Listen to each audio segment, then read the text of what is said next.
ಭೂಮಿಯ ಮೇಲೆ ಬಹಳ ಜನ ಇದ್ದಾರೆ ಯೇಸು ಕ್ರಿಸ್ತನನ್ನು ದ್ವೇಷಿಸುವಂತವರು, ಯೇಸು ಕ್ರಿಸ್ತನನ್ನು ದೂಷಿಸುವಂತವರು, ಯೇಸು ಕ್ರಿಸ್ತನ ಕುರಿತಾದ ಪರಿಶುದ್ಧ ಸತ್ಯವೇದವನ್ನು ಸುಟ್ಟಾಕಬೇಕು ಎಂದು ಆಶಿಸುವಂತವರು ಬಹಳ ಜನ ಇದ್ದಾರೆ. ಒಂದು ವಿಷಯ ಗೊತ್ತಾ?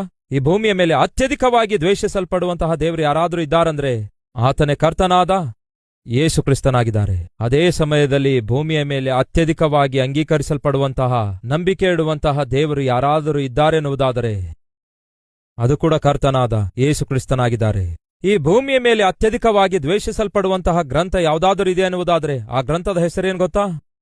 ಪರಿಶುದ್ಧ ಸತ್ಯವೇದ ಆಗಿದೆ. ಅತ್ಯಧಿಕವಾಗಿ ಸುಟ್ಟಾಕಲ್ಪಡುವಂತಹ ಗ್ರಂಥವು ಯಾವುದು ಗೊತ್ತಾ? ಪರಿಶುದ್ಧ ಸತ್ಯವೇದವಾಗಿದೆ. ಈ ಭೂಮಿಯ ಮೇಲೆ ಅತ್ಯಧಿಕವಾಗಿ ಜನರು ಓದುವಂತಹ, ಧ್ಯಾನಿಸುವಂತಹ ಗ್ರಂಥವು ಯಾವುದು ಗೊತ್ತಾ? ಪರಿಶುದ್ಧ ಸತ್ಯವೇದ ಆಗಿದೆ. ಈ ಭೂಮಿಯ ಮೇಲೆ ಮೊಟ್ಟಮೊದಲು ಪ್ರಿಂಟಿಂಗ್ ಪ್ರೆಸ್ ಕಂಡುಹಿಡಿದ ನಂತರ ಮೊಟ್ಟಮೊದಲು ಪ್ರಿಂಟ್ ಆದಂತಹ ಗ್ರಂಥ ಯಾವುದು ಗೊತ್ತಾ? ಪರಿಶುದ್ಧ ಸತ್ಯವೇದ ಆಗಿದೆ. ಪ್ರಿಯ ಸಹೋದರ ಸಹೋದರಿಯರೇ, ಆ ವಾಲ್ಟರ್ ಏನನ್ನುತ್ತಾನೆ ಗೊತ್ತಾ? ಯೇಸು ಕ್ರಿಸ್ತನ ಹೆಸರು ಯಾರು ಕೂಡ ಎತ್ತಲಾರದಂತೆ ಮಾಡುತ್ತೇನೆ, ಯೇಸು ಕ್ರಿಸ್ತನ ಕುರಿತಾಗಿರುವಂತಹ ಈ ಪರಿಶುದ್ಧ ಸತ್ಯವೇದ ಇಲ್ಲದಂತೆ ಮಾಡುತ್ತೇನೆಂಬುದಾಗಿ ಜಂಬ ಕೊಚ್ಚಿಕೊಂಡ ಕಾರಣವೇನೆಂದ್ರೆ ಅಷ್ಟು ದ್ವೇಷ ಇತ್ತು. ಈ ದಿವಸ ಅದೇ ರೀತಿಯಾಗಿ ಈ ಸಂದೇಶ ಕೇಳುತ್ತಿರುವಂತಹ ಸಹೋದರ ಸಹೋದರಿಯರೇ, ನಿಮ್ಮಲ್ಲಿ ಯಾರಾದರೂ ಕ್ರಿಸ್ತನನ್ನು ದ್ವೇಷಿಸುವಂತವರು, ದೂಷಿಸುವಂತವರಿದ್ದೀರಾ? ಕ್ರಿಸ್ತನ ಕುರಿತು ತಪ್ಪಾಗಿ ಮಾತಾಡುವಂತವರಿದ್ದೀರಾ? ಹಾಗಾದರೆ ನಿಮಗೊಂದು ಪ್ರಶ್ನೆ, ಕಾರಣ ಏನು? ಕ್ರಿಸ್ತನನ್ನು ದ್ವೇಷಿಸುವುದಕ್ಕಾಗಿ, ಕ್ರಿಸ್ತನನ್ನು ದೂಷಿಸುವುದಕ್ಕಾಗಿ, ಕ್ರಿಸ್ತನ ಕುರಿತು ತಪ್ಪಾಗಿ ಮಾತಾಡುವುದಕ್ಕಾಗಿ ಒಂದು ಕಾರಣ ತೋರಿಸಬಲ್ಲಿರಾ? ಆತನು ಪರಲೋಕ ಬಿಟ್ಟು ಭೂಲೋಕಕ್ಕೆ ಬಂದಿದ್ದಾನೆ ನಿಮಗೋಸ್ಕರ. ಈ ಭೂಮಿಯ ಮೇಲೆ ಶ್ರೇಷ್ಠವಾದ ಉಪದೇಶ ಮಾಡಿದ್ದಾರೆ ನಿಮಗೋಸ್ಕರ.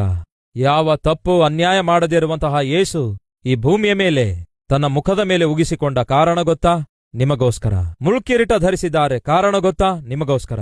ಶಿಲುಬೆಯಲ್ಲಿ 3 ಮಳೆಯ ಮೇಲೆ ತೂಗಾಡಲ್ಪಟ್ಟ ಕಾರಣ ಗೊತ್ತಾ? ನಿಮಗೋಸ್ಕರ. ಶಿಲುಬೆಯ ಮೇಲೆ ತನ್ನ ಪ್ರಾಣವನ್ನೇ ಧಾರೆ ಎರೆದನು, ಕಾರಣ ಗೊತ್ತಾ? ನಿಮಗೋಸ್ಕರ. ಯಾಕೆಂದರೆ ನಿಮ್ಮನ್ನು ಪ್ರಾಣ ಕೊಡುವಷ್ಟು ಪ್ರೀತಿಸಿದ್ದರಿಂದಲೇ ಯೇಸು ಕ್ರಿಸ್ತನು ನಿಮಗಾಗಿ ಪ್ರಾಣ ಕೊಟ್ಟಿದ್ದಾರೆ. ಕ್ರಿಸ್ತನನ್ನು ದ್ವೇಷಿಸಬೇಕು, ದೂಷಿಸಬೇಕೆಂದು ನೀವು ಎಷ್ಟೇ ಬಲವಾಗಿ ಆಶಿಸುತ್ತೀರೋ ಅಷ್ಟೇ ಬಲವಾಗಿ ಆತನ ಪ್ರೀತಿ ನಿಮ್ಮನ್ನೇ ಹಿಡಿದುಕೊಳ್ಳುತ್ತೆ ಎಂಬ ವಿಷಯವನ್ನು ಮಾತ್ರ ಮರೆಯಬೇಡಿರಿ ಸಹೋದರ ಸಹೋದರಿಯರೇ. ಆ ದಿನ ಇಸ್ಕರಿಯೂತ ಮಾರಿಬಿಟ್ಟ. ಇನ್ನೂ ಕೆಲವರೇನೋ ಯೇಸುವನ್ನು ಒಪ್ಪಿಸಿಕೊಡ್ತಾರೆ, ಇನ್ನೂ ಕೆಲವರೇನೋ ಅಪಹಾಸಿಸುತ್ತಾನೆ, ಆದರೆ ಒಬ್ಬನು ಮಾತ್ರ ಅಂಗೀಕರಿಸುತ್ತಾನೆ.